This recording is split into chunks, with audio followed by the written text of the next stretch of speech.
جس بھی شعبہ زندگی میں دیکھ لیجئے، قرآن بتاتا ہے فَذَلِكَ الَّذِي يَدُعُ الْيَتِيمَ، یہ وہ بد نصیب لوگ ہیں جو یتیموں کو دھکے دیا کرتے تھے۔ یہ قرآن نے یوں ہی نہیں کہا، یہ عملاً دھکے دیا کرتے تھے، یتیم کو منحوس خیال کیا کرتے تھے۔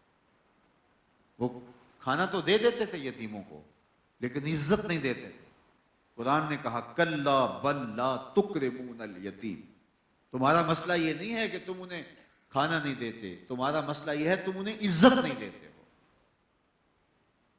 کسی کو عزت کے ساتھ نوازیں تو وہ آدھے ٹکڑے پر بھی گزارا کر لیتا ہے، لیکن اس کو پیٹ بھر کے کھانا دیں اور اس کی تذلیل کریں، یہ نہ کیجیے۔ آج ہم دیکھتے ہیں غریبوں کی غربت کا لوگ مذاق اڑاتے ہیں، کسی کی غربت کا مذاق نہ اڑائیں۔ میرے حضور نے فرمایا وَرَجُلٌ تَصَدَّقَ بِصَدَقَةٍ فَأَخْفَاهَا حَتَّى لَا تَعْلَمَ شِمَالُهُ مَا تُنْفِقُ يَمِينُهُ، وہ شخص جس نے صدقہ کیا اور اتنی تنہائی میں کیا کہ دائیں ہاتھ نے جو صدقہ کیا بائیں کو اس کی خبر بھی نہ ہوئی۔ فرمایا قیامت کے دن جب کوئی سایہ نہیں ہوگا، اللہ اس شخص کو اپنے عرش کا ٹھنڈا سایہ عطا فرمائے۔ کائنات میں سب سے اچھا گھر کون سا ہے؟ میرے حضور نے اپنے امتیوں کو، اپنے غلاموں کو بتایا سب سے اچھا کائنات میں گھر کون سا ہے؟ جو شہر کے وسط میں ہو، جو عالی نصب ٹاؤن میں ہو، جو ساحل کنارے ہو، جو کشادہ ہو، جو بلند اور بالا ہو، جس کے کمرے کشادہ ہوں، جس کے لان بہت بڑے بڑے ہوں؟ نہیں، میرے حضور نے فرمایا سب سے اچھا گھر وہ ہے جس میں یتیم رہتا ہو اور اس کی عزت بھی ہوتی ہے۔ اسلام تو ہمیں یہ تعلیم دیتا ہے کہ بچے کھیل رہے ہوں اور تمہارا بچہ بھی ان بچوں میں ہو، تو اپنے بیٹے کو آواز دینی ہو تو بیٹا کہہ کے آواز نہ دو، اس کا نام لے کے اسے پکارو۔ اسے بیٹا کہہ کے پکاریں گے تو حرج بھی کیا ہے، آخر بیٹا ہی تو ہے۔ کہا نہیں، تم نہیں جانتے، ہو سکتا ہے ان بچوں میں کوئی یتیم بھی کھیل رہا، اور جب تم اپنے بیٹے کو بیٹا کہہ کے پکارو گے تو اس کا کلیجہ چر جائے گا۔ آج میرا باپ ہوتا تو مجھے بھی بیٹا کہہ کے پکارا۔ کہا یہ شوق گھر جا کے پورا کر لینا، لیکن بچوں کے ساتھ کھیلتے ہوئے اپنے بچے کو بیٹا کہہ کے نہیں پکارنا، بیوہ کے سامنے اپنی بیوی سے محبت کا اظہار نہیں کرنا، غریب کے سامنے اپنی دولت کی نمائش نہیں کرنی، بلکہ فرمایا اپنے گوشت کی خوشبو سے غریب ہمسائے کو تکلیف نہ دو، یا تو تھوڑا سا پانی زیادہ ڈال لو اور شوربے کی ایک پیالی ہمسایوں کے گھر بھی بھیج دو، اور اگر ایسا نہیں کر سکتے تو ایسے زاویے میں، ایسے وقت میں کھانا پکاؤ کہ اس کی خوشبو اور مہک غریب تک نہ پہنچے۔ غریب کے بچے ضد کر بیٹھے تو ان بلکتے ہوئے بچوں کے آنسو کون پہنچے گا؟ وہ کیا کسی نے کہا تھا نا، دوپہر کو سلا دیتی ہے بچوں کو وہ اس ڈر سے گلی میں پھر کھلونے بیچنے والا نہ آ جائے۔ تو ہم دیکھیں کہ ہمارا رویہ کیا ہوتا ہے، ہمارا عمل کیا ہوتا ہے۔ سید خورشید گیلانی مرحوم نے کہا تھا امیر آدمی آسائش نہ چھوڑیں، نمائش چھوڑ دیں تو غریبوں کی جان سوکھی ہو سکتی ہے، لیکن جب تک ہم نمائش نہیں کر لیتے تو ہمیں قرار ہی نہیں ملتا ہے۔ لوگوں کے جذبات کا خیال کرو، لوگوں کے جذبات کا لحاظ رکھو۔ ہمارا دین ہمیں یہ سبق دیتا ہے، ہمیں یہ درس دیتا ہے۔ تو جہاں یتیم کو دھکے دیے جاتے تھے وہاں یتیم کو عزت کی مسند پر بٹھایا، اور یتیم کے سر پر ہاتھ پھیرنے والے کے ہاتھ کے نیچے جتنے بال آتے ہیں اللہ اتنی نیکیاں عطا کرتا ہے، دل نرم ہوتا ہے، رب کی رحمتیں نصیب ہوتی ہے۔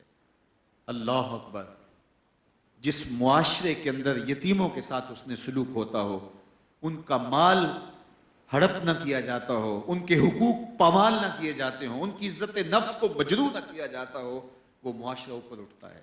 اور جس معاشرے میں یتیموں کو یہ احساس دیا جاتا ہے کہ تمہارا اس معاشرے میں کوئی نہیں ہے، تو وہ معاشرہ ذلت کی اتھاہ گہرائیوں میں گر جاتا ہے۔ میرے اور آپ کے آقا و مولا نے یتیموں کو عزت کی مسند پہ بٹھایا اور ان کو بتایا کہ تمہارا مقام کیا ہے، اور خود حضور نے یہ درد یتیمی سہا تھا، اور دنیا کے سامنے یتیموں کی تکریم کرنے والے کے لیے یہ عزت دی کہ یتیم کی کفالت کرنے والا اور میں قیامت کے دن اس طرح ہوں گا جس طرح میری یہ دو انگلیاں کریں۔ اللہ اکبر۔ جس بھی طبقے کو دیکھ لیجئے، جسے کوئی پوچھتا نہیں تھا، معاشرے میں میرے حضور نے اس کو عزت دی۔ غلام آقا کا جوتا دھوپ سے اٹھا کے چھاؤں میں رکھ دے تو آقا اس پہ بھی کوڑے مارتا کہ تو نے مجھے پوچھا کیوں نہیں ہے۔ غلام کہتا جناب جوتا دھوپ میں خراب ہو رہا تھا، میں نے چھاؤں میں اس لیے رکھا ہے کہ خراب ہونے سے بچ جائے۔